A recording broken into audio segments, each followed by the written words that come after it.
Shalom. Shalom. Maranatha.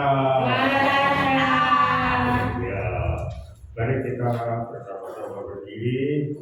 Kita akan mulai ibadah pagi.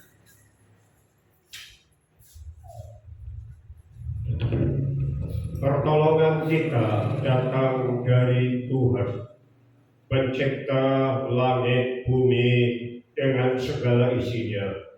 Tuhan yang memenuhi kita semua dengan seluruh kepenuhannya. Ibadah raya pada pagi hari ini kita tabiskan bersama-sama dengan penuh ucapan syukur di dalam nama Tuhan Yesus Kristus. Turunlah ke atas saudara-saudara sekalian dan terimalah dengan penuh iman dan sukacita Tuhan rahmat, kasih karunia, kuasa dan damai sejahtera dari Tuhan Yesus Kristus. Amin.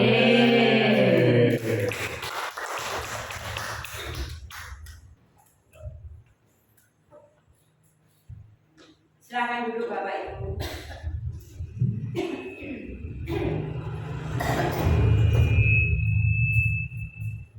Apa kabar Bapak Ibu Pagi hari ini luar biasa.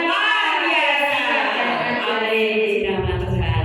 Tengok kanan kiri kita, apa kita luar biasa baik. Amin. Amin. Nama Tuhan. Tuhan kita juga Tuhan yang baik, Yesus yang baik. Ya, mari kita akan kepada Tuhan, kita akan memuji menyembah Tuhan. Kasih Tuhan selalu baru sempurna setiap hari. Pujikan Tuhan setiap hari. Yesus Engkau sungguh baik. Yesus Engkau sangat baik.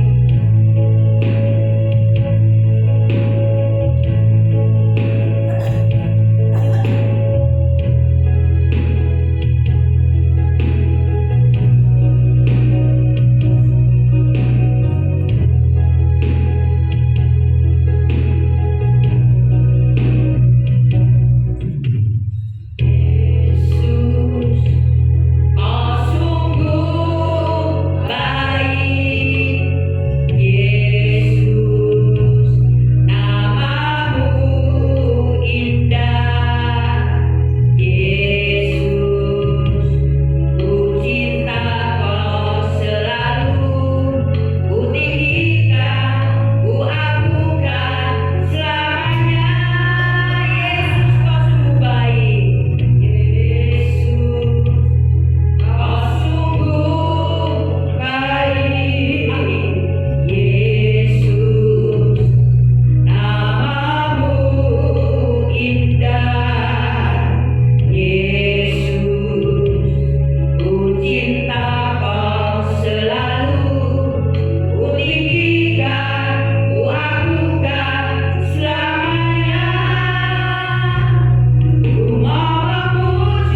sungguh bersyukur di hadapan pagi hari ini.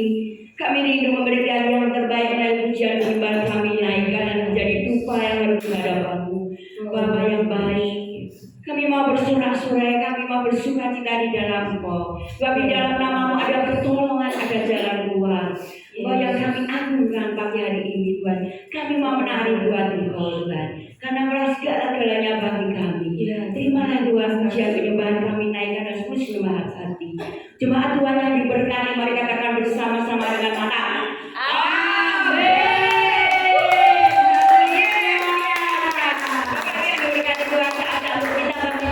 Bebaskan rohmu yang untuk memuji Tuhan. Kita datang kepada Tuhan dengan penuh sukacita,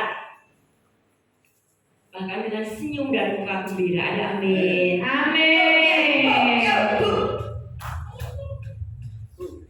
Kemuliaan bagi Tuhan. Haleluya.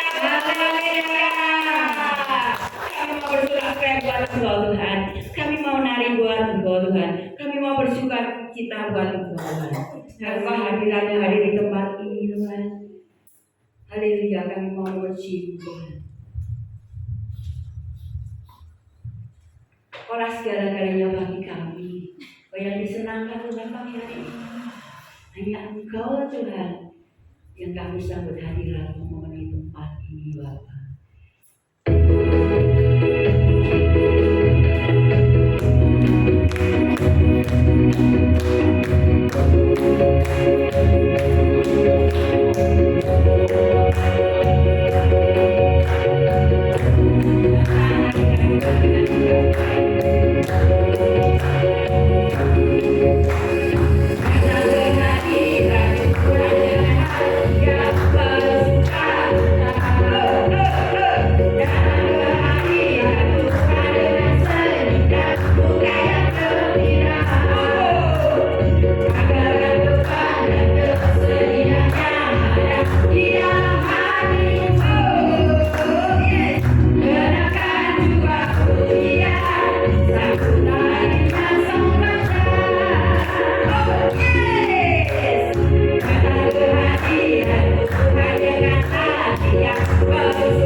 Sorak haleluya. Hei, ya, menambah semangat kita. Amin. Yang lemah sekarang terus karena hei, puji nama Tuhan, Dia telah memberi kuasa kepada kita. Kita diberi kuasa oleh Tuhan. Haleluya Yesus.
Tuhan Yesus baik ya, Dia sangat baik pada kita.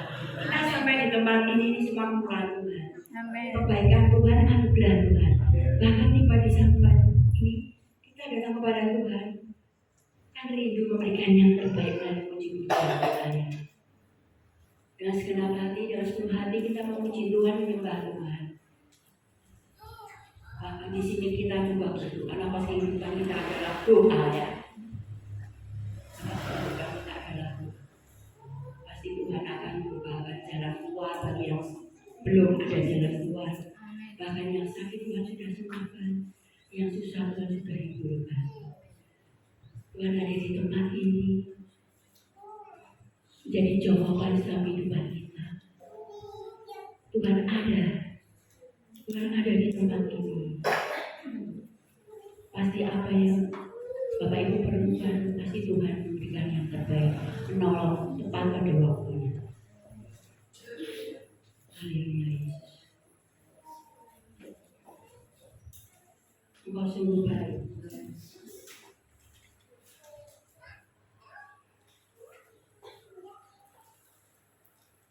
Bapak Ibu yang rindu menyaksikan cinta kasih Tuhan, dan bisa silakan.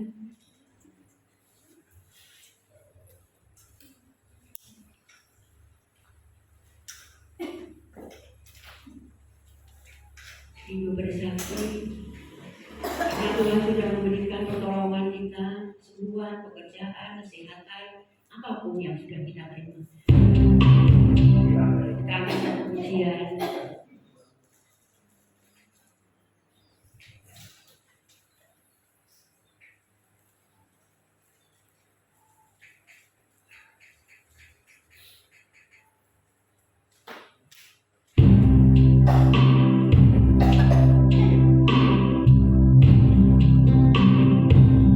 Haleluya.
diberkati Tuhan pasti ya. Puji nama Tuhan. Saya akan menjelaskan sedikit aja ya. Tadi saya tuh kan bawa tongkat di sana. Tahu sampai ke sana, terus saya bingung. Loh, panti Pak, tongkatku udah diolah ya puji Tuhan. Roh Kudus yang menuntun, haleluya. Amin. Padahal ini pan belum diambil loh. Benar ini tadi saya kaget, ini Pak tongkatku. Kok jauh di sana? Kalau jadi jalan itu orang nggak gas tinggi. Jadi keluyuran kemana-mana itu udah bawa tongkat. Oh haleluya. Jadi ini kurang banget. Itu Roh Kudus kali lupa. Roh Kudus yang menuntun saya. Amin. Dan ini pan yang belum diambil ada amin. Amin. Cukup sekian ya, Tuhan Yesus memberkati. Sekian. Karena nggak ada yang saksian sedikit. Ya kita lanjutkan. Persembahan buat kita berikan Tuhan yang terbaik. Angkat tangan tinggi-tinggi. Adakah yang belum mendapat? Ya. Bapak yang boleh mengucap syukur pagi hari ini, harta kekayaan yang telah mempercayakan pada kami hidup mengembalikan dengan penuh sukacita ucapan syukur. Kuduskan sucikan persembahan ini Tuhan, semua untuk layak di hadapan-Mu untuk pekerjaan-Mu di tempat ini. Terima kasih Bapa. Haleluya. Amin.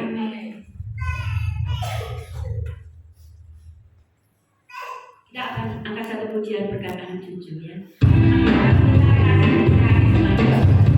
Begitu besar.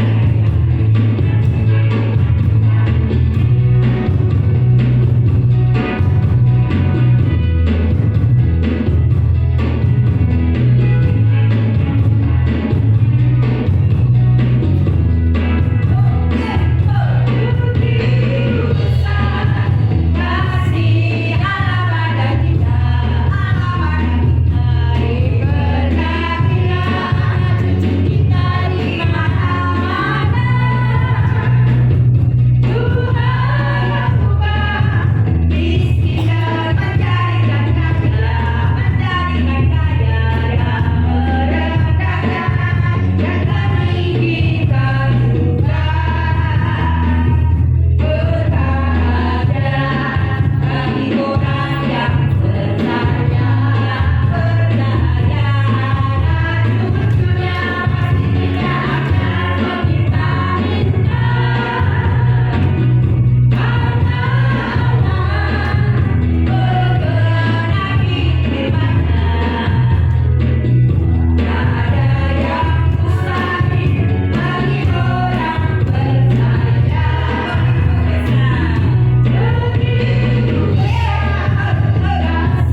satu pujian Ensya Allah Maha Besar, Allah Maha Kuasa,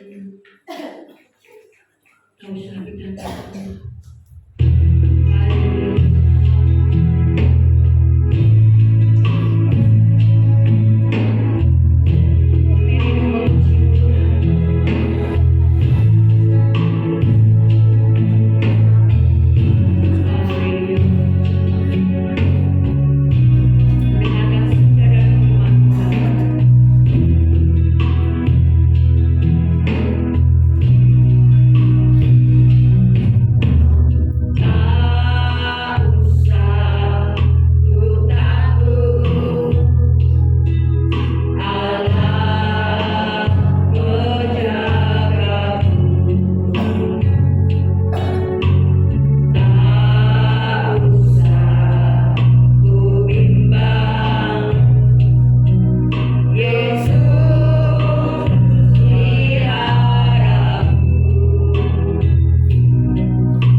pakai secara luar biasa. Kami rindu Tuhan firman-Mu ini melakukan. Karena firman-Mu ya dan amin. Terima kasih Bapa. Di dalam nama Tuhan Yesus kami sudah berdoa. Haleluya. Amin. Amin.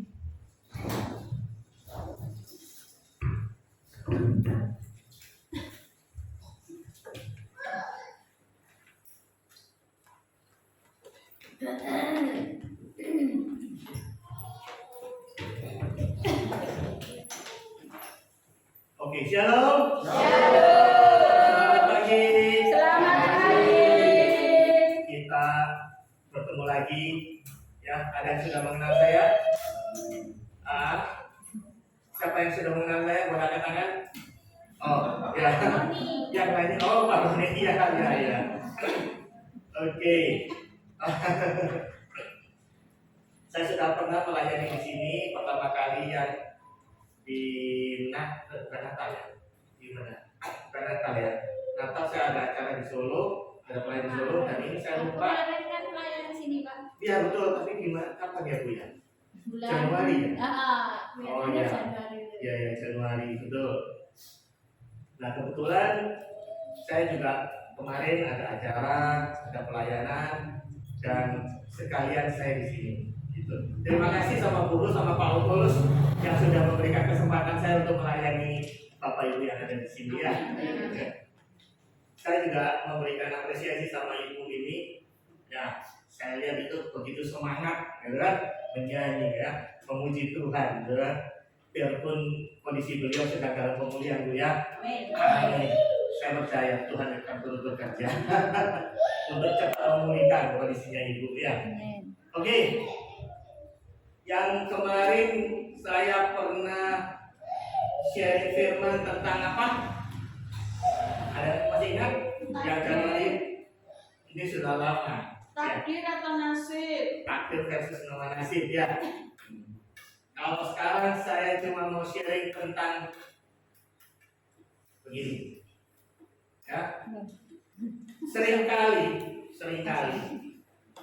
kita ini menghadapi dilema di dalam diri kita. Ya. Seringkali kita ini katanya sebagai orang Kristen. Kita ini katanya sebagai pengikut Kristus. Tetapi kondisi hati kita tidak mencerminkan itu. Ya kan? Betul tak Bapak Ibu?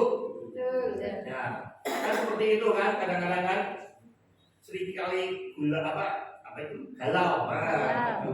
Galau. Lalu seringkali hati tidak tentram, tidak nyaman. Sehingga makanya Bapak Ibu sekarang ini banyak motivator. Ya.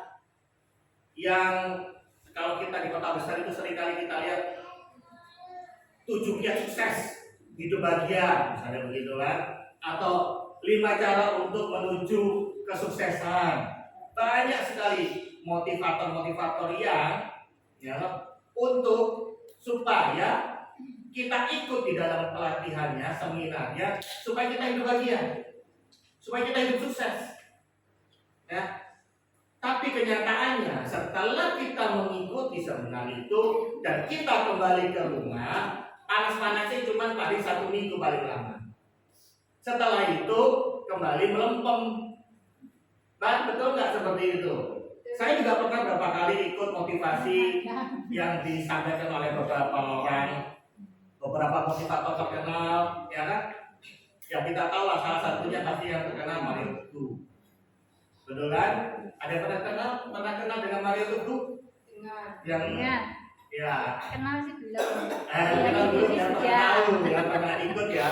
Beberapa kan dia pernah masuk TV beberapa kali dia punya, tapi kan akhirnya dia sendiri jatuh ya, karena dalam kehidupan keluarganya tidak baik, ya kan? Itu ajak motivator terkenal. Dia bisa memberikan kata-kata motivasi, memperkuat iman kita, memperkuat jiwa kita, memperkuat hidup kita, tapi dia sendiri hancur karena dituntut sama istri pertama. Ya. Itu banyak yang terjadi. Nah, lalu apa yang salah di dalamnya? Berarti ada yang salah di dalam kita. Apalagi kita yang sebagai pengikut Kristus. Apa sih yang harus kita cari? Apa yang harus kita lakukan? Ya. Dan kita tahu bahwa kebahagiaan itu, ya, kita happy atau senang, itu sebetulnya selain diri kita, itu ada satu yang harus kita mau lakukan. Itu adalah apa? Kita bersandar kepada Tuhan. Ya. Kalau kita tidak bersandar kepada Tuhan dan kita tahu bahwa Tuhan adalah sumber pengharapan, kalau kita melepaskan diri kita dari Kristus dan kita tidak menaruh harapannya kepada Dia, ya kita akan jadi begini-begini saja. Kita nanti akan tidak bisa berbuat apa-apa, karena kita percaya bahwa Yesus adalah pengharapan. Dia adalah sumber pengharapan bagi kita. Amin. Ya kan? Begitu. Jadi kali ini saya mau bicara, temanya kalau mau dicatat boleh. Jadi temanya di sini adalah don't worry, be happy. Ini kan kata-kata yang lumrah, sering kali dipakai dulu kalau untuk anak-anak muda. Ya, don't worry, be happy. Betul kan ya? Jadi jangan khawatir, berbahagia aja, bersenang-senang. Ya, itu. Jadi temanya hari, bisa ya? Belum. Nggak apa-apa kalau nggak bisa, nggak apa-apa. Bisa ya. Jadi don't worry, be happy. Nah, dari sini kita akan belajar apa sih yang harus kita lakukan supaya kita nggak khawatir dan kita menjadi suka. Ya. Oke, thank you. Ya. Saya tidak bisa, jadi saya tinggalin. Ya. Jadi ada 6 hal yang nanti akan kita mau kerjakan. Ya. Yang kita mau kerjakan. Oke. Pertama adalah accept yourself, ya, atau penerimaan diri. Oke, terima kasih Bu. Sudah jelas ya. Ya. Jadi pertama adalah langkah kita harus bisa menerima diri kita sendiri. Seringkali kita ini tidak bisa menerima diri kita. Ya. Aku ini tidak bisa ngomong. Ya, apa yang aku mau kerjakan? Aku ini cuma begini-begini aja. Ya. Seringkali kita mengeluh tidak bisa menerima diri kita. Kita dilihat dari orang miskin. Kita jadi orang miskin. Memang ini ya. Gitu kan? Seringkali kita tidak bisa menerima diri kita sendiri. Ini yang problem.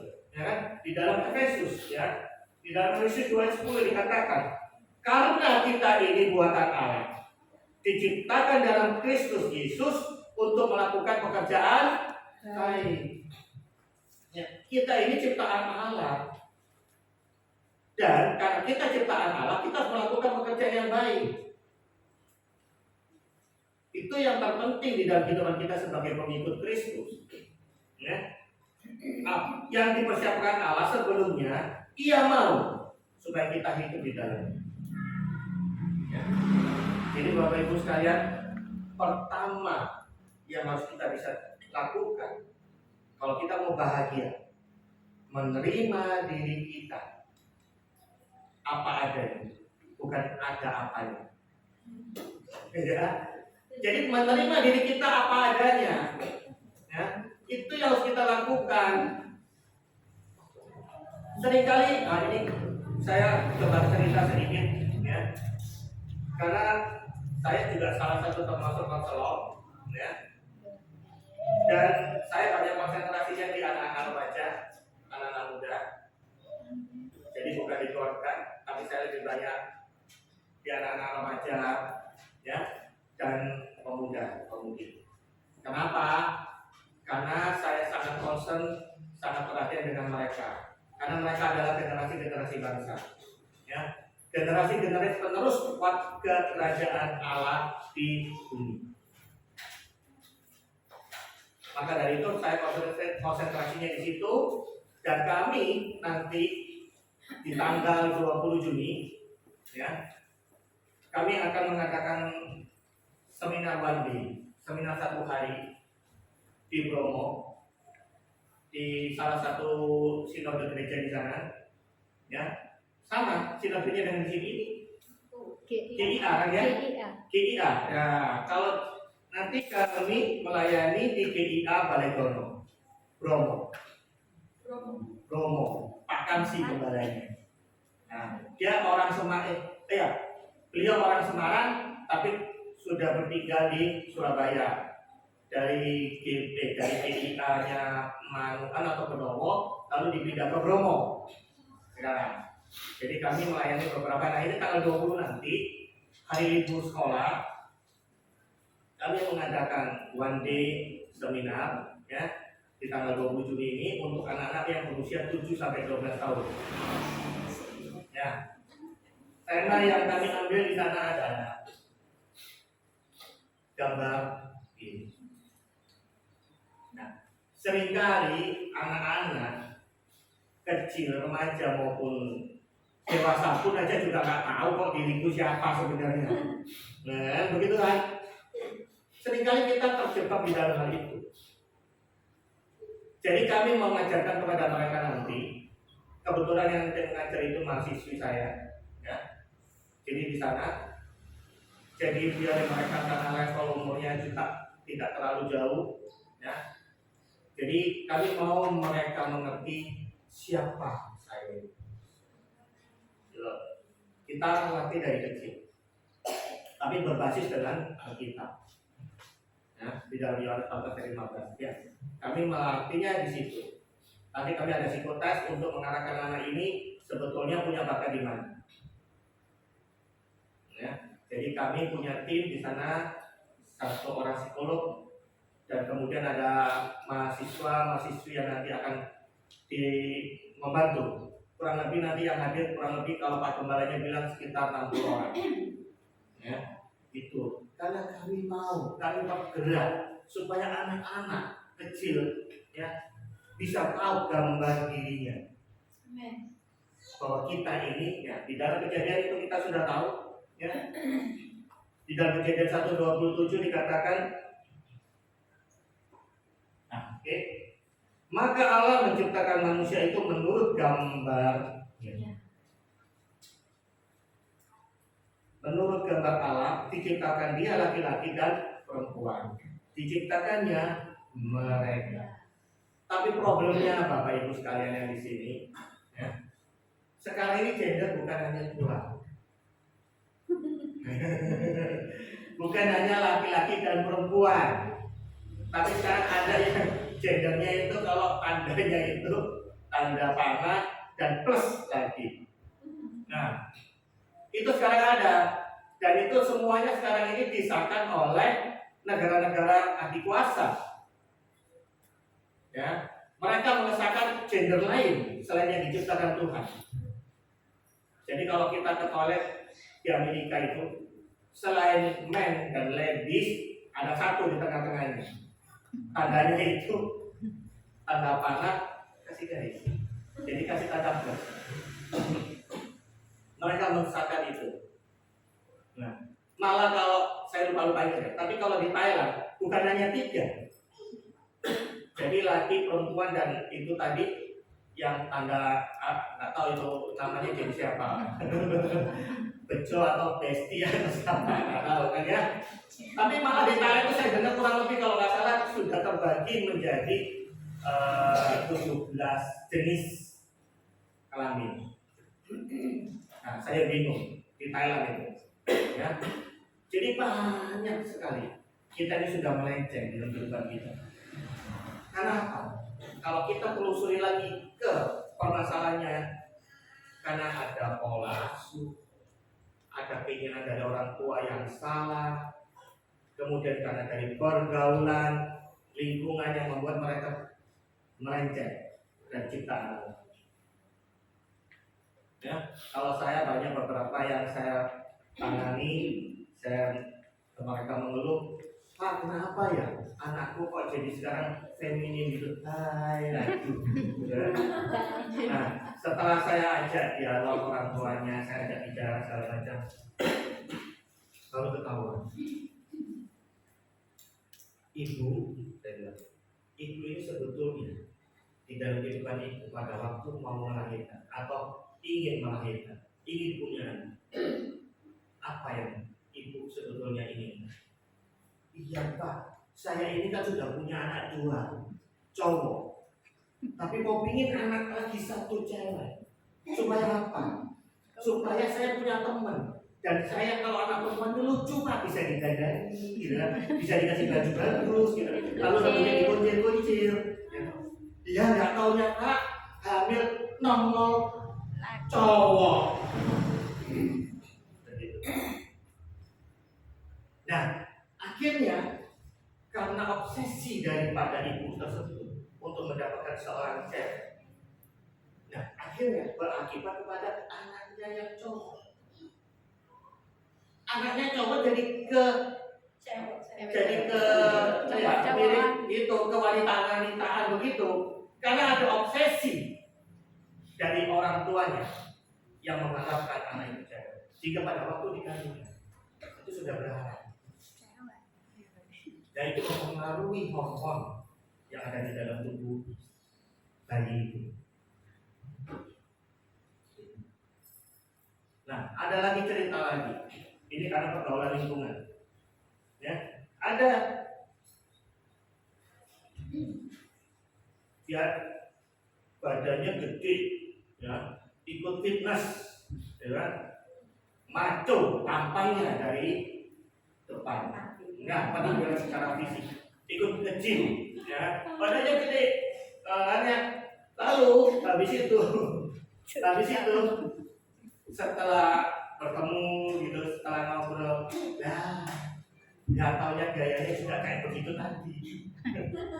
Badannya gede tapi gayanya feminim, ya itu. Nah, setelah ditelusuri kenapa? Karena pergaulan lingkungan. Ya. Jadi banyak lingkungan di sekitarnya itu yang juga dari seperti itu, gitu. Yang dari golongan-golongan yang transgender begitu, ya, itu yang akan mempengaruhi perilaku daripada anak itu tersebut. Jadi biarpun badannya gede, nge-gym, tapi kalau pas dia lagi ngobrol, ya, jadi saya begitu. Jadi badannya gede, tapi masih kagetin. Aduh, gimana sih? Dan ampun, saya juga mau ketawa gimana? Mau ketawa juga gimana? Ya, banyak seperti itu dirinya. Jadi hati-hati Bapak Ibu yang punya anak kecil. Ya, latih mereka di dalam ini dan di dalam mereka untuk mengenali hubungannya dengan diri. Jangan sampai terjebak atau terperangkap di dalam lingkungan yang tidak mendukung. Ya, tidak ada salahnya kita mau bergaul dengan mereka. Tapi seringkali kita bergaul dengan mereka, tapi malah kita yang terkontaminasi. Bukan kita yang mengontaminasi mereka, tapi kita terkontaminasi oleh mereka. Kan kebalik. Gitu kan? Itu yang berbahaya. Kita memang harus bergaul dengan mereka dengan catatan bahwa kita harus kuat iman kita, supaya kita bisa memberikan influence atau memberikan pengaruh kepada mereka, supaya mereka kembali kepada jati dirinya. Ini kami punya ministry di gereja kami, punya ministry. Kami melayani, misi kami melayani wanita atau yang sudah transgender, yang sudah operasi. Nah, dan itu kami punya kalau di Surabaya itu di apa itu namanya Tambah Asri, daerah Tambah Asri. Nah, itu Tambah Asri itu daerah lokalisasi dulu, tapi sekarang sudah berubah. Jadi kami punya misi di sana pelayanan. Jadi ada beberapa rekan saya yang memang di situ. Ya sama, bahkan ada yang sudah waria, berpakaiannya pun ala wanita. Ya, tapi kami mulai mengarahkan mereka kembali kepada jati dirinya. Bahwa kamu diciptakan sebagai seorang laki-laki. Ya memang nggak mudah untuk proses. Nah, untuk proses. Kadang-kadang ya masih juga kita minta dia beribadah pakai pakaian laki-laki, Iya, pakai-pakainya laki-laki gitu kan. Tapi pada itu tadi pada waktu kalau saya tadi kan sedikit ketularan tadi. Tapi pada waktu kalau kaget, kalau ada nyanyi ya, kita lagi memuji, itu gaya wanitanya kadang masih muncul. Ya, tapi nggak apa-apa, itu proses. Tapi ya lambat laun lah, 3 bulan sudah mulai ada penampakan. Ya, terus ini kami sedang dalam proses untuk mengembalikan kepada jati dirinya. Ya, itu ada rekan-rekan saya godain dia. Kamu nggak ketularan. Mau nggak dibedain tujuan narasi mau Pak. Aku sih waras. Ya, jadi poin pertama, kita harus bisa menerima diri kita sendiri. Kalau memang kita kondisinya seperti ini, ya, kalau kondisi ada cacat, ya, atau kondisi kita ada kekurangan, terimalah itu apa adanya. Karena percaya kita tahu Tuhan pasti akan memberikan kelebihan dalam setiap diri kita, di balik kekurangan kita. Betul kan ya? Kita percaya di situ. Saya tahu, saya juga punya kekurangan. Tapi saya tidak mau merangkap di dalam kekurangan saya. Ya. Saya dulu orangnya temperamen, pendendam, itu dulu saya. Suka berkelahi, itu dulu saya. Tapi setelah Tuhan tangkap saya berubah. Ya. Dan saya menghilangkan kekurangan saya. Memang masih ada, saya tahu, saya masih punya itu. Tapi itu sudah jauh berubah. Ya. Jadi itu yang harus kita lakukan. Terimalah diri kita apa adanya dan tonjolkan kelebihan kita. Secara otomatis kalau kita bisa menonjolkan kelebihan kita, kekurangan kita ini akan menjadi hilang. Ya. Kemudian yang kedua, selain menerima diri kita ini atau ya, yang kedua adalah memaafkan. Ya. Jadi ini salah satu indikator bahwa kita di dalam hidup dunia itu, selain kita bisa menerima diri kita adanya, yang kedua yang harus kita lakukan itu forgive, ya, memaafkan. Itu nanti kita baca di sini di Matius 18 ayat 21 sampai dengan 22. Kemudian datanglah Petrus dan berkata kepada Yesus, Tuhan, sampai berapa kali aku harus mengampuni saudaraku jika ia berbuat dosa terhadap aku? Sampai 7 kali. Yesus berkata kepadanya, bukan. Aku berkata kepadamu, bukan sampai 7 kali, melainkan sampai 70 kali 7. Artinya apa, Bapak Ibu sekalian? Bukan 70 kali 7 itu 490 ya. Karena di belakangnya ada tambah kali lagi. Nah itu kalau di dalam bilangan Yunani ya, itu artinya tidak terhingga. Tidak terhingga. Jadi artinya apa? Kalau kita mau mengampuni orang, itu nggak ada batasnya. Loh Pak, aku ini loh sudah tak ampuni 3 kali. Ya kan biasanya orang Indonesia kan 3 kali ya. Kalau sudah 3 times, kalau sudah 3 kali tidak masih melakukan kesalahan, biasanya awas, no. Kita mohon, karena kamu itu kan bahasa Surabayanya itu begitu. Kamu mungkin aku mau maafkan kamu, tidak mau aku mau mengampuni kamu. Kan biasanya begitu, ya kan, betul kan? Nah, jadi sedangkan Tuhan ajarkan kepada kita bahwa kalau kita mau mengampuni 70 kali 7 kali. Jadi kita tidak ada batas. Ya memang tahu susah sekali. Karena saya juga pernah ya kepahitan dengan saudara saya. Dengan adik mama saya. Dengan orang lain juga pernah. Tapi kita minta belas kasihan dari Tuhan. Supaya kita diberikan hati yang besar untuk bisa mengampuni. Enggak mudah memang. Ya. Jadi Bapak Ibu kalau misalnya ibu ya ada yang bersalah kepada ibu atau bapak, berbesar hatilah untuk bisa mengampuni. Memang enggak mudah. Saya butuh proses 3 tahun di tabungan. Saya itu kalau udah ketemu dia tuh rasanya, nggak pernah mau di rumah saya. Kalau ada adik mama saya kalau ke rumah itu, saya nggak mungkin mau datang. Maksudnya tidak mau tinggal di rumah itu, saya keluar untuk menghindari bertemu, apalagi ngomong. Ya. Tapi bikin hati saya tambah sakit. Hati saya punya ganjilan. Hati saya itu jadi berat. Pernah nggak Bapak Ibu kalau pernah disakitin orang, ya kan? Kemudian kira-kira Bapak Ibu memandang itu semua, kira-kira sakit nggak hatinya? Mau kerja apa nggak bisa kan? Bapak seringkali kan, ini benar nggak ya? Ini saya mau tanya sih. Kalau Ibu merasa disakiti atau dilukai oleh seseorang, kira-kira Ibu mau melakukan apa? Enak nggak? Melakukan sesuatu kerjaan enak nggak? Nggak enak.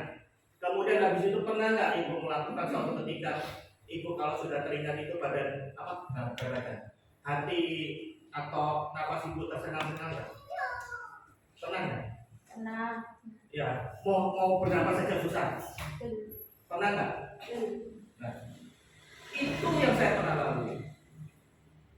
Saya mengalami proses itu. Ya. Jadi nggak enak. Napas sesak. Tahu Bapak Ibu, napas sesak. Nah, hati-hati. Itu nanti akan jadi kebaikan. Kalau Bapak Ibu sudah mengalami kebaikan, itu nanti akan serta berikutnya timbullah penyakit.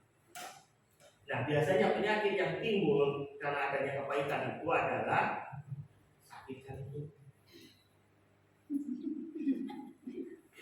Bukan karena makanan, tapi ya memang salah satunya juga ada yang terlalu makanan. Tapi kebanyakan persentase terbesar itu ditimbulkan karena apa? Karena kita punya kepahitan yang tidak terselesaikan. Ya. Jadi sakit jantung. Kemudian yang kedua, darah tinggi. Kenapa saya bisa ngomong ini? Kan saya pernah ketemu dengan beberapa orang sakit. Saya tanya, ya saya disuruh mendoakan. Ya, enggak Pak, enggak apa-apa saya. Kita ajak ngobrol. Kemudian ada suara Tuhan yang tidak mati saya ngomong. Ini ada seorang ibu, ya, di rumah sakit. Ya, tapi tiba-tiba dalam hati saya ada suara. Coba suruh bereskan sama keluarga. Saya tanya, Ibu, tante punya anak berapa? Saya cuma punya anak 3. Oke. Di depan ibu sama anaknya bagaimana? Wah, dia mulai cerita. Enggak, ini anak pertama saya, Pak. Wah. Nah, dia mulai berkata, tidak mau nurut sama saya. Saya cuma ngabisin duit, minta duit. Gitu. Saya sudah tak mengakui dia sebagai anak. Sampai dia terlontar seperti itu. Ya. Nah, baru ketahuan setelah dia cerita. Ya. Lalu akhirnya saya bilang sama dia, ya, saya mau mendoakan, tapi dengan syarat anaknya kantuk, tiga datang ke rumah sakit. Saya mau, tidak bisa Pak, hati saya sudah sakit sekali. Pertama menolak. Bapak tahu sendiri, Bapak tidak jadi saya. Saya ini Pak sudah disakiti bertahun-tahun. Jadi ada dina, masih ada penolakan. Tapi saya bilang, Tuhan sudah mengampuni tante. Dia mati di atas kayu salib. Kenapa tante tidak mau mengampuni? Tuhan pada waktu itu tidak kenal tante. Ya, tapi Tuhan masih mau mengampuni tante. Apa kita manusia yang percaya padanya? Nah, tante katanya kan orang Kristen. Berarti kan sudah kenal Yesus. Nah, kenapa tidak mau melepaskan pengakuan? Karena Yesus sudah mati di atas kayu salib. Dia mulai mikir. Hari itu dia tidak mau, tetap tidak mau. Tapi kemudian hari berikutnya 2 hari lagi saya datang. Akhirnya dia mungkin nyerah kali kan, nggak didoain. Ya ini pikiran saya. Mungkin dia bosan gitu ya. Akhirnya, ya sudah, ya sudah, nanti enggak. Ya, akhirnya kita telepon. Anak kita. Ya, saya bilang, yuk sudah kumpul semua, kita berdoa. Tahu yang terjadi, Bapak Ibu sekalian, lawatan Tuhan datang. Mereka menangis semua. Dan di dalam doa itu terjadi doa. Jadi mereka kembali untuk. Dan apa yang terjadi setelah mereka pun melepaskan, saling memaafkan, saling mengampuni satu sama lain. Kemudian apa, Bapak Ibu? 2 hari lagi kondisi badannya mulai menunjukkan ke arah sembuh. 1 minggu kemudian saya telepon, dia sudah keluar dari rumah sakit. Saya tanya sama dia, Anda gimana perasaannya? Hati dia tanya saya. Manggil saya Tony kalau nggak salah. Hatiku itu pada waktu melepaskan pengampun, badanku jadi ringan, very fly, jadi gak terbang. Saya bilang, oh iya, oke, puji Tuhan, saya bilang, itu kuasa Tuhan bekerja. Ya, dan akhirnya sembuh, gitu, sembuh.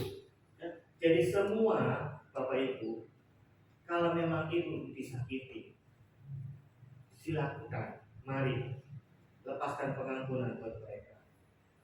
Ya, dan tadi saya sudah bilang, Yesus saja sudah mengampuni kita dengan mati di atas kayu salib. Yang kemarin kita sudah memperingati, ya, nah kenapa kita tidak mau mengampuni mereka? Ya. Berikutnya di ayat berikutnya kita coba Markus 11 ayat 25. Dan jika kamu berdiri untuk berdoa, ampunilah dahulu sekiranya ada barang sesuatu dalam hatimu terhadap seseorang, supaya juga Bapamu yang di surga mengampuni kesalahan-kesalahan. Ini syarat Tuhan kepada kita. Ya, kalau tidak mengampuni, Bapamu juga tidak akan mengampuni. Betul kan? Ini syarat. Tapi kalau Bapak Ibu yang dianggap sebagai pengikut Kristus dan tidak mau melepaskan pengampunan, hati-hati. Ada ayatnya. Bapak kita yang di atas juga tidak akan mengampuni. Ya. Jadi ini peringatan keras bagi kita semua, termasuk saya dan Bapak Ibu sekalian. Ya. Ampunilah apapun. Ya itu sudah 3 kali, Pak. Masih aku ditipu. Gitu. Ya sudah. Loh Bapak Ibu loh, saya aja loh sama sepupu saya juga saya pernah ditipu. Ya loh. Motor saya ini punya motor Shogun lama. Itu kan kesayangan yang saya sayangi gitu kan. Kenapa? Shogun itu kan kalau kebetulan saya juga orang maksudnya orang kerja di spare part gitu kan. Jadi Shogun ini kalau dulu masih tahun-tahun 80 90-an, ini tahun 2000, itu kan masih impor dari Jepang. Jadi order-dealnya, spare part-nya itu masih orisinil. Jadi biarpun itu motor tua, itu tetap saya sayangi. Sayang. Nah, suatu ketika motor itu dipinjam sama sepupu saya. Ron, boleh nggak aku pinjam? Ya, saya pikir memang saya kan jarang naik motor, ya. Saya jarang naik motor, ya udah, kamu pakailah untuk kerja, begitu. Ya, dan sudah akhirnya sama dia dirawat, dikasih stiker, gitu kan namanya sudah. Lah kok suatu ketika motor itu saya tanya, kamu kok nggak pernah naik motor itu lagi? Oh enggak, masih dipinjam teman, alasannya begini. Nah, ya sudah, saya pikir dipinjam begini ya. Dia besok lagi pakai motornya orang lain. Motormu mana? Masih dipinjam. Nah, akhirnya setelah 1 bulan, 2 bulan, tahu Bapak Ibu motor saya digadai. Motor saya digadai, tapi alasannya tetap dipinjam.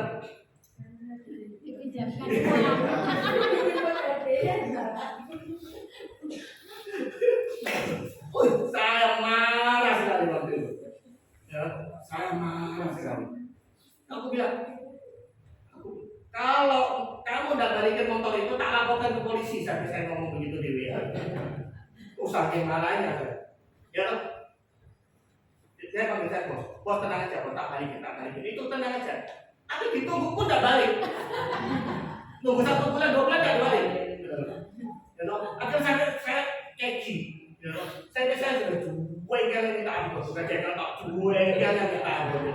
Sampai saya ngomong begini, sudah saya kalah. Sudah tunjukkan temanmu siapa, kamu tahu di mana. Tak tebusnya. Sampai saya ngomong begitu. Dia tidak dikasih. Nah, sekarang kalau bapak itu di posisi saya kira-kira apa sakit hatinya? Sudah kita tolongin, ya Pak. Kita sudah kasih uang dia. Kalau dia minta pinjam ya, saya tahu pinjamnya dia mau minta pinjam kembali. Ya. Kemudian dia sakitnya kayak gitu lagi. Sudah bantu, saya bantu dia dari sisi finansial. Kemudian saya masih disakiti seperti itu. Kira-kira Bapak Ibu kalau jadi saya seperti apa?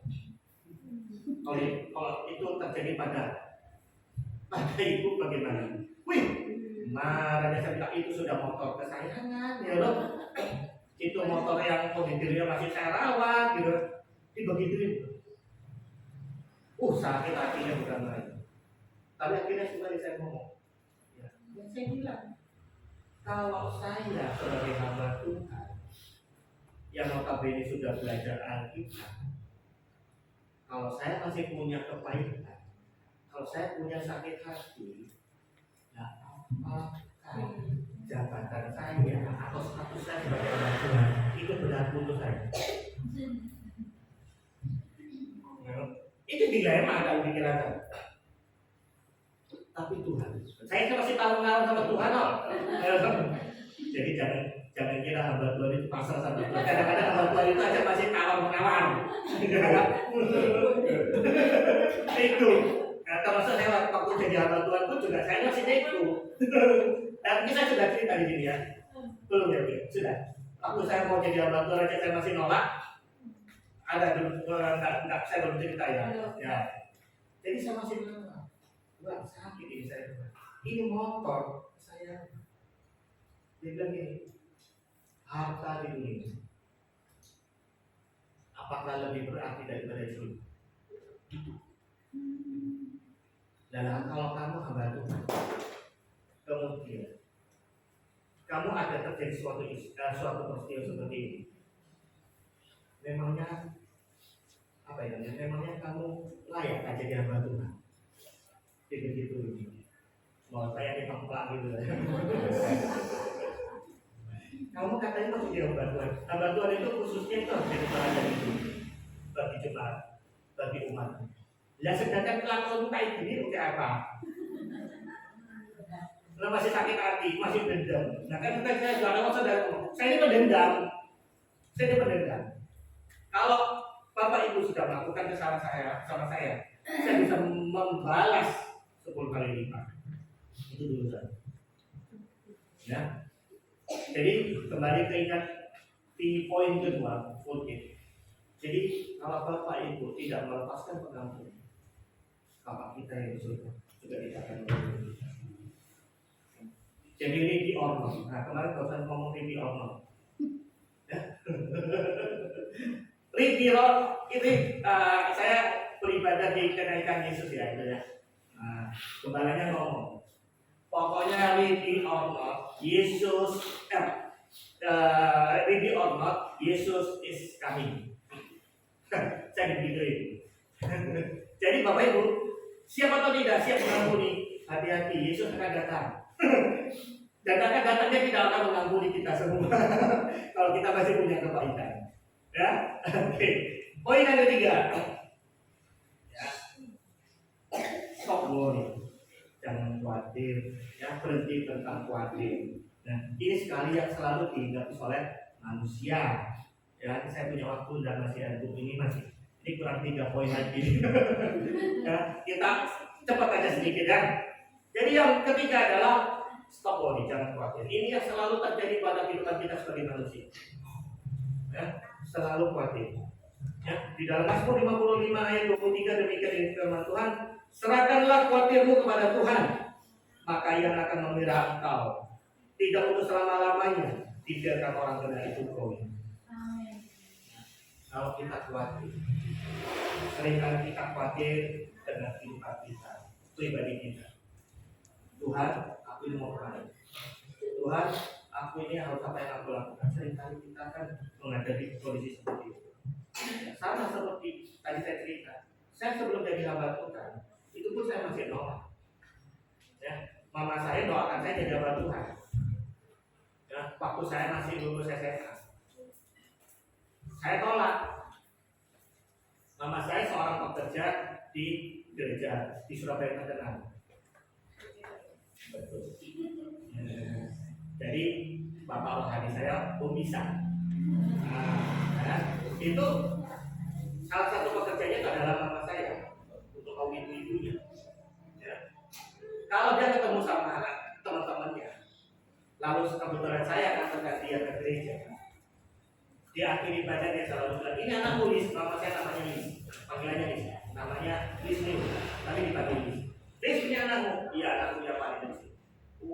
Sudah gede yo, tadi gitu kan SMA sudah gede yo, anakku nanti jadi pendeta. Mama kan saya bilang mama saya jadi kasih. Nah, ini ngomong apa? Siapa mau jadi pendeta? Mama saya diam. Coba saya disenyum-senyum aja. Itu setiap kali, bukan hanya satu kali, selalu berulang kali kali. Nah saya tidak mau jadi pendeta. Terus aja pada waktu itu. Karena apa? Saya merasa tidak ada duitnya. Kalau ini saya ngomong terus. Tahu kan kalau sekolah di STAS? Tahu. Nah, kalau sudah lulus kemana Bu? Saya sekolah STAS di situ.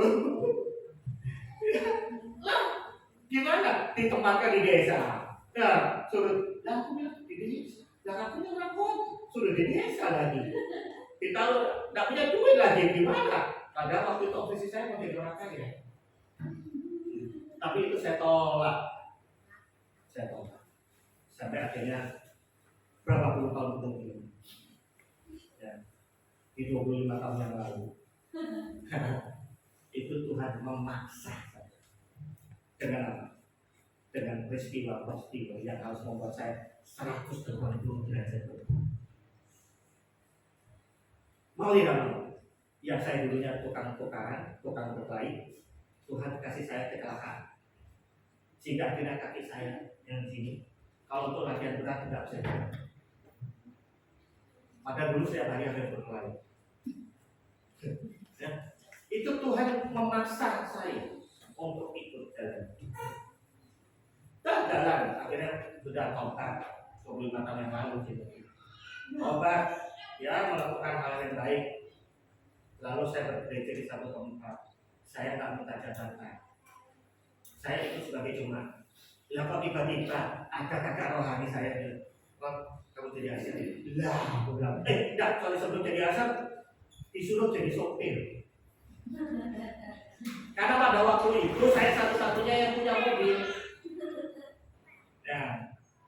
Jadi pada waktu itu ada KKN-nya Peter Yomulan. Nah, di Surabaya. Ya. Nganterin, mau enggak bantu nganterin ya? Ini teman-teman datang. Ya sudah ikut. Nah, nganterin saya. Lalu saya disuruh juga ikut juga di dalam kapal lapangan Tabasan itu. Udah ikut. Udah. Kok tiba-tiba saya di situ dijadikan hasil. Ya sudah ngikut, ya kan? Mau namanya disuruh ya sudah ngikut. Ya, saya ini baik hati menurut. Kalau lagi di depan, ya. Lalu habis itu berikutnya saya dijadikan koordinator ini, koordinator itu, ya. Jadi koordinator misi, saya dijadikan itu semua. Dan apa yang saya kerjakan semuanya berhasil. Dan saya dijadikan koordinator misi semua itu. Saya nggak mau. Saya tolak itu semua. Saya bilang enggak, saya mau regenerasi. Gitu. Ya, akhirnya benar beberapa tahun yang lalu saya regenerasi diganti sama ini sama teman saya. Ya, udah Habis itu sudah akhirnya saya dijadikan gembala. Ya. Jadikan gembala terus itu. Jadi Tuhan itu secara tidak langsung itu sudah mengarahkan hidup saya kemana. Ya. Jadi sudah diarahkan jadi gembala. Tapi beberapa tahun yang lalu kami ada regenerasi. Jadi saya turun jabatan.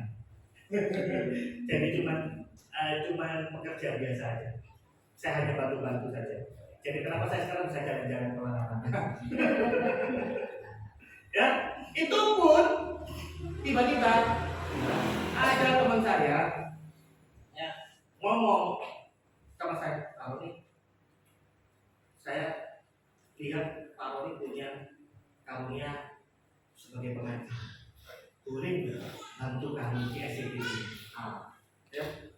Padahal saya nggak minta, semuanya saya nggak minta.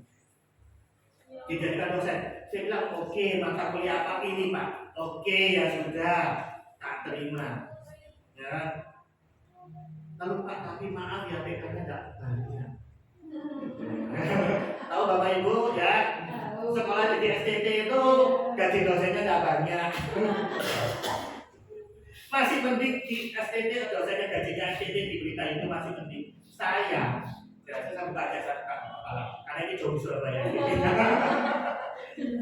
Gaji saya satu semester 600.000. Nah, kalau kita mau hitung-hitungan, gitu. Bensin dari rumah saya habis satu bulan saya punya mata kuliah saya sengaja satu minggu 2 kali. Nah, coba hitung. Tapi saya bilang saya nggak mau. Nggak, tinggal saya nggak mau ambil kita karena saya sudah jujur sama diri saya sendiri. Pada waktu saya mau mati, saya bilang sama Tuhan, kalau ujian saya masih hidup, saya mau melayani tanpa stres uang yang saya mau ambil dari kita. Saya janji sama diri saya waktu itu. Akhirnya Tuhan kasih saya kesempatan hidup, dan itu saya tunggu. Jadi sampai sekarang pun saya tak mau terima sesuatu. Ada lagi ceritanya. Suatu saat saya diajak teman saya lagi. Mau jadi full time. Aku bilang full time lagi. Saya ngomong. Saya masih menawar sama Tuhan Bapak Ibu. Saya nggak mau jadi full time. Gini aja lah nggak apa-apa. Saya tak coba kerja. Ya toh. Saya juga bisa melayani. Aku nggak mau jadi full time. Saya masih nolak sampai sekarang. Saya ngomong sama penawar. Tuhan, kalau boleh, saya nggak jadi full time ya. Saya mau melayani sambil bekerja. Dan lumayan Tuhan, uangnya dari gaji saya, dari penghasilan saya, kan saya bisa kasih sebagian untuk misi Tuhan. Kan enak Tuhan, saya nggak minta-minta. Saya masih nengok begitu sampai sekarang. Tuhan belum kasih jawaban sama saya. Tapi jangan didoakan supaya jadi full time ya.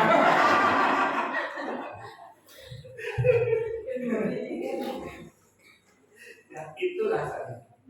Sampai dengan sekarang saya masih tidak mau. Kemarin ada gereja lagi yang menarik saya untuk jadi salah satu leader. Ya. Dia bilang begini, Pak, kami kan gereja yang berkembang cukup besar. Di gereja di Surabaya kan ada yang besar ya, sekarang perkembangannya cukup tajam. Karena besarnya lonjakan dari jemaat itu, kami kekurangan pemimpin. Oke, saya dengar cerita ini. Pemimpin oke. Nah, kami di dalam doa. Kok ada nama kamu? Bisa nggak jadi pemimpin di tempat kami? Saya bilang, saya masih orang. Saya bukan orang yang cukup loncat tapi saya selama saya hidup, saya pindah gereja baru 2 kali. Saya tadi seperti itu di BPS. Nah, sekarang saya pindah di satu gereja dan itu mulai sejak tahun 2005 sampai sekarang saya tidak pindah. 2005. Ya, saya tidak pindah sampai sekarang. Saya bukan orang keluarga. Ya. Lalu kalau saya bilang, Pak itu soal Tuhan. Kalau waktu kami berdoa untuk mencari pemimpin, oh saya juga tidak kurang apa. apa-apa ya. Tapi kemarin yang lalu kan saya pernah namanya dosen nggak mau kalah, ya kan gitu ya. Saya bilang sama teman saya, oh ya nggak apa-apa, kan itu ada suara Tuhan yang ngomong saya suruh jadi pemimpin di salah satu gereja. Ya kalau gitu gini aja, saya ini juga mau berdoa sama Tuhan. Tuhan kasih jawaban saya sama saya apa? Apakah cocok? Tuhan sudah kasih jawaban. Jadi saya tahu kan? Ya. Jadi itu kembali lagi bahwa kita ini hidup ini jangan khawatir. Semuanya itu kalau kita serahkan kepada Tuhan, Tuhan itu akan menunjukkan. Ya. Saya menolak jadi hamba Tuhan, tapi nggak tahu jadi hamba Tuhan.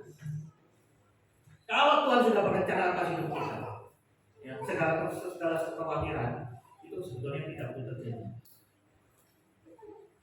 Ya, tidak perlu terjadi. Ngapain?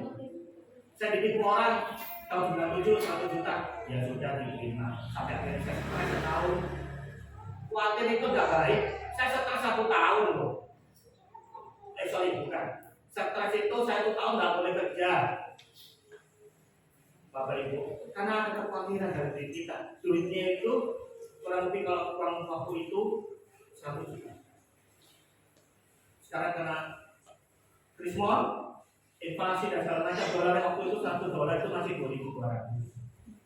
Nah sekarang ini dolar sudah 15.000. Nah waktu itu uang 100 juta. Kira-kira kalau dikali berapa? Stres. Nah itu stres itu yang selalu membuat kita jadi tambah. Ya. Sampai saya baca buku stres. Kalau nggak boleh kerja, akhirnya bingung mau tangan tuh, seorang yang nggak bisa diem. Karena ada kekhawatiran dalam diri kita yang menyebabkan semua aktivitas kita jadi tidak berjalan dengan baik. Ya. Puji Tuhan. Sampai dengan sekarang, saya bisa melewati semua dengan baik. Gak perlu khawatir memang ada. Ya. Khawatir itu, tapi jangan menjadikan kekhawatiran itu menjadi beban. Ya. Kita khawatir untuk supaya kita selalu berharap pada Tuhan. Ya. Definisinya benar itu begitu. Khawatir untuk selalu berharap pada Tuhan, bukan menjadi beban di dalam hidup kita. Ya, itu yang kita mau. Kemudian kita buka di Matius 6 ayat 26. Pandanglah burung-burung di langit yang tidak menabur dan tidak menuai dan tidak mengumpulkan bekal dalam lumbung, namun diberi makan oleh Bapamu yang di surga. Bukankah kamu jauh melebihi burung-burung? Jadi jangan khawatir. Segala apapun yang selalu kalau kita berharap kepada Dia, Allah kita akan menyediakan semua. Cuma ada satu bagian yang harus kita lakukan. Karena ini kemarin saya sudah pernah sharing di sini, ya, mengenai ayat ini. Seringkali ini dipakai untuk ayat pemalas. Saya seringkali kalau ketemu sama orang pemalas menggunakan ayat ini. Enggak lah, Tuhan yang juga memberkati. Kan tidak ada ayat yang datang burung-burung juga dapat dikasih makan. Tidak, ya kan? Ini kan ayat yang untuk pemalas. Dipikir memang Tuhan itu ngasih kamu berkat ke kejeblok, gitu loh. Saya bilang gitu kan? Enggak, saya bilang gitu. Ada satu bagian yang harus kita lakukan di dalam ayat ini. Apa ini? Dia bilang apa ini? Dan saya. Pandanglah burung-burung di langit yang tidak menabur dan tidak menuai, tidak mengumpulkan bekal dalam lumbung, diberi makan oleh Bapamu yang di surga. Saya mau tanya, burung-burung yang ada di sekitar kita, kalau cari makan dia harus apa?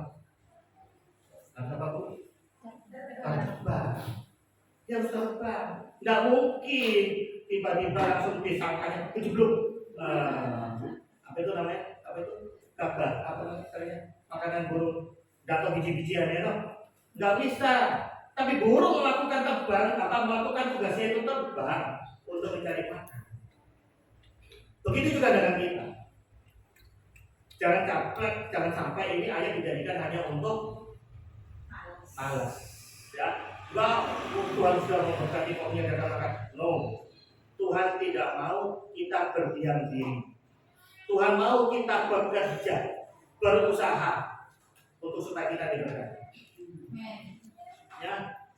Jadi yang pertama tadi apa, Bapak Ibu? Poin pertama tadi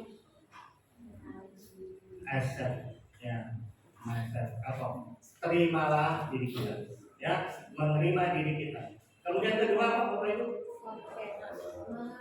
Mengampuni.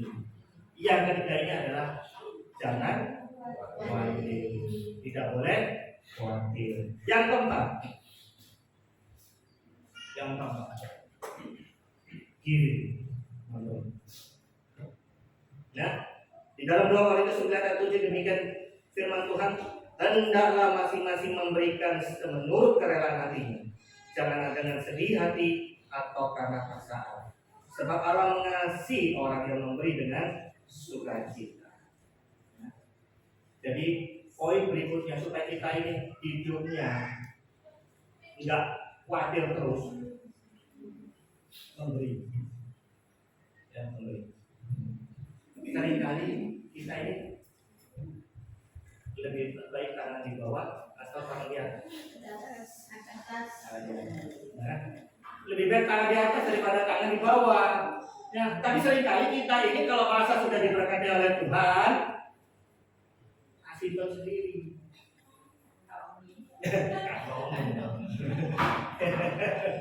Ya, dikantongin. Nggak mau seringkali kita seperti itu karena kita merasa kita Tuhan sudah memberkati kita, sudah memberkati kita. Kenapa kita tidak mau juga memberkati orang lain? Kan ada saya suka moto dari sekolah SMP di mana saya mengajar. Jadi blessed to be blessed. Jadi memberkati untuk diberkati untuk memberkati. Dan itu yang kita mau. Karena kalau kita sudah diberkati, ya satu-satunya ya kita juga bisa memberkati. Itu Tuhan mau, itu perintah Tuhan. Ya. Loh, Pak, aku ini nggak punya duit, gajiku loh Pak, UMK. Tunggu, lumayan masih ada UMK ya. UMK. Belum kan kebutuhan sekolah ini, rumah tangga ini, listrik, air dan segala macam. Ya, nggak punya Pak, nggak punya. Habis Pak, malah utang.